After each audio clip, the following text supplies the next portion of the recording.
Jangan lupa untuk dukung channel ini dengan cara tekan tombol subscribe, nyalakan tombol notifikasi. Terima kasih, Tuhan Yesus memberkati. Kolose pasal 4. Hai tuan-tuan, berlakulah adil dan jujur terhadap hambamu. Ingatlah, kamu juga mempunyai Tuan di surga.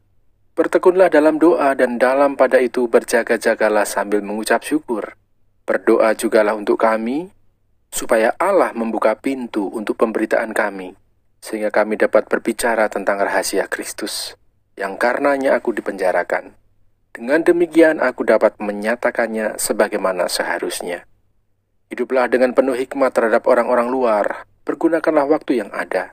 Hendaklah kata-katamu senantiasa penuh kasih, jangan hambar, sehingga kamu tahu bagaimana kamu harus memberi jawab kepada setiap orang. Penutup dan salam.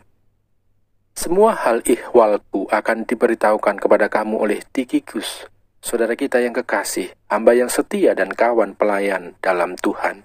Ia kusuruh kepadamu dengan maksud, supaya kamu tahu akan hal ihwal kami, dan supaya ia menghibur hatimu. Ia kusuruh bersama-sama dengan Onesimus, saudara kita yang setia dan yang kekasih, seorang dari antaramu. Mereka akan memberitahukan kepadamu segala sesuatu yang terjadi di sini. Salam kepada kamu dari Aristarkus, temanku sepenjara, dan dari Markus, kemenakan Barnabas. Tentang dia kamu telah menerima pesan. Terimalah dia apabila dia datang kepadamu. Dan dari Yesus yang dinamai Justus. Hanya ketiga orang ini dari antara mereka yang bersunat yang menjadi temanku sekerja untuk kerajaan Allah. Mereka itu telah menjadi penghibur bagiku.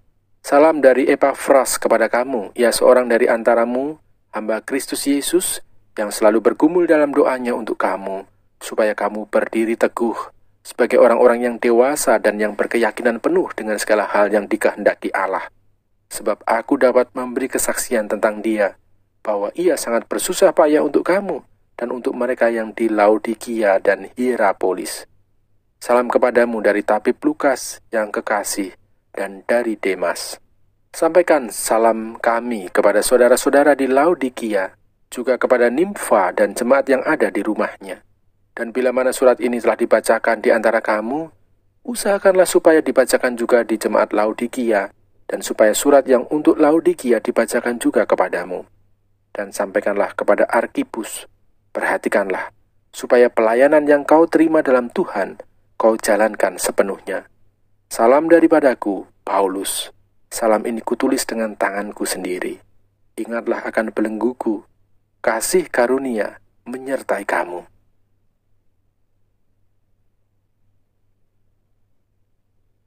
Surat Paulus yang pertama kepada jemaat di Tesalonika. Tesalonika pasal 1. Salam. Dari Paulus, Silwanus dan Timotius kepada jemaat orang-orang Tesalonika yang di dalam Allah Bapa dan di dalam Tuhan Yesus Kristus. Kasih karunia dan damai sejahtera menyertai kamu. Buah pemberitaan Paulus. Kami selalu mengucap syukur kepada Allah karena kamu semua dan menyebut kamu dalam doa kami, sebab kami selalu mengingat pekerjaan imanmu, usaha kasihmu dan ketekunan pengharapanmu kepada Tuhan kita Yesus Kristus, di hadapan Allah dan Bapa kita. Dan kami tahu, hai saudara-saudara yang dikasihi Allah, bahwa Ia telah memilih kamu. Sebab Injil yang kami beritakan bukan disampaikan kepada kamu dengan kata-kata saja, tetapi juga dengan kekuatan oleh Roh Kudus dan dengan suatu kepastian yang kokoh. Memang kamu tahu bagaimana kami bekerja di antara kamu oleh karena kamu. Dan kamu telah menjadi penurut kami dan penurut Tuhan dalam penindasan yang berat. Kamu telah menerima firman itu dengan sukacita yang dikerjakan oleh Roh Kudus, sehingga kamu telah menjadi teladan untuk semua orang yang percaya di wilayah Makedonia dan Akaya. Karena dari antara kamu firman Tuhan bergema, bukan hanya di Makedonia dan Akaya saja, tetapi di semua tempat telah tersiar kabar tentang imanmu kepada Allah, sehingga kami tidak usah mengatakan apa-apa tentang hal itu. Sebab mereka sendiri bercerita tentang kami. Bagaimana kamu sambut dan bagaimana kamu berbalik dari berhala-berhala kepada Allah untuk melayani Allah yang hidup dan yang benar, dan untuk menantikan kedatangan anaknya dari sorga yang telah dibangkitkannya dari antara orang mati, yaitu Yesus, yang menyelamatkan kita dari murka yang akan datang.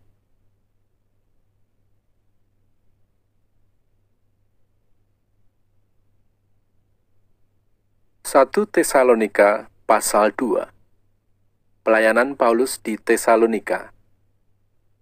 Kamu sendiri pun memang tahu, saudara-saudara, bahwa kedatangan kami di antaramu tidaklah sia-sia. Tetapi sungguh pun kami sebelumnya, seperti kamu tahu, telah dianiaya dan dihina di Filipi. Namun dengan pertolongan Allah kita, kami beroleh keberanian untuk memberitakan Injil Allah kepada kamu dalam perjuangan yang berat. Sebab nasihat kami tidak lahir dari kesesatan atau dari maksud yang tidak murni dan juga tidak disertai tipu daya. Sebaliknya, karena Allah telah menganggap kami layak untuk mempercayakan Injil kepada kami, karena itulah kami berbicara, bukan untuk menyukakan manusia, melainkan untuk menyukakan Allah yang menguji hati kita. Karena kami tidak pernah bermulut manis, hal itu kamu ketahui, dan tidak pernah mempunyai maksud loba yang tersembunyi. Allah adalah saksi. Juga tidak pernah kami mencari pujian dari manusia, baik dari kamu maupun dari orang-orang lain, sekalipun kami dapat berbuat demikian sebagai rasul-rasul Kristus. Tetapi kami berlaku ramah di antara kamu, sama seperti seorang ibu mengasuh dan merawati anaknya. Demikianlah kami, dalam kasih sayang yang besar akan kamu, bukan saja rela membagi Injil Allah dengan kamu, tetapi juga hidup kami sendiri dengan kamu, karena kamu telah kami kasihi.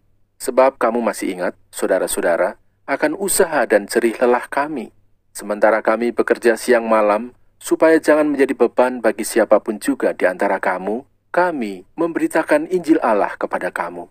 Kamu adalah saksi, demikian juga Allah, betapa saleh, adil, dan tak bercacatnya kami berlaku di antara kamu yang percaya. Kamu tahu betapa kami seperti bapa terhadap anak-anaknya, telah menasihati kamu dan menguatkan hatimu, seorang demi seorang, dan meminta dengan sangat, supaya kamu hidup sesuai dengan kehendak Allah, yang memanggil kamu ke dalam kerajaan dan kemuliaannya. Sukacita atas jemaat.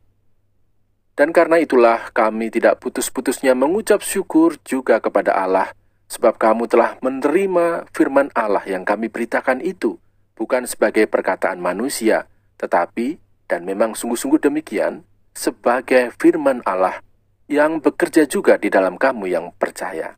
Sebab kamu, saudara-saudara, telah menjadi penurut jemaat-jemaat Allah di Yudea, jemaat-jemaat di dalam Kristus Yesus, karena kamu juga telah menderita dari teman-teman sebangsamu, segala sesuatu yang mereka derita dari orang-orang Yahudi. Bahkan orang-orang Yahudi itu telah membunuh Tuhan Yesus dan para nabi, dan telah menganiaya kami. Apa yang berkenan kepada Allah tidak mereka pedulikan, dan semua manusia mereka musuhi, karena mereka mau menghalang-halangi kami memberitakan firman kepada bangsa-bangsa lain untuk keselamatan mereka. Demikianlah mereka terus-menerus menambah dosa mereka sampai genap jumlahnya, dan sekarang murka telah menimpa mereka sepenuh-penuhnya. Tetapi kami, saudara-saudara, yang seketika terpisah dari kamu, jauh di mata, tetapi tidak jauh di hati, sungguh-sungguh dengan rindu yang besar telah berusaha untuk datang menjenguk kamu. Sebab kami telah berniat untuk datang kepada kamu. Aku, Paulus, malah lebih dari sekali, tetapi iblis telah mencegah kami. Sebab siapakah pengharapan kami atau sukacita kami atau mahkota kemegahan kami di hadapan Yesus Tuhan kita pada waktu kedatangannya, kalau bukan kamu? Sungguh, kamulah kemuliaan kami dan sukacita kami. Jangan lupa untuk dukung channel ini dengan cara tekan tombol subscribe, nyalakan tombol notifikasi. Terima kasih, Tuhan Yesus memberkati.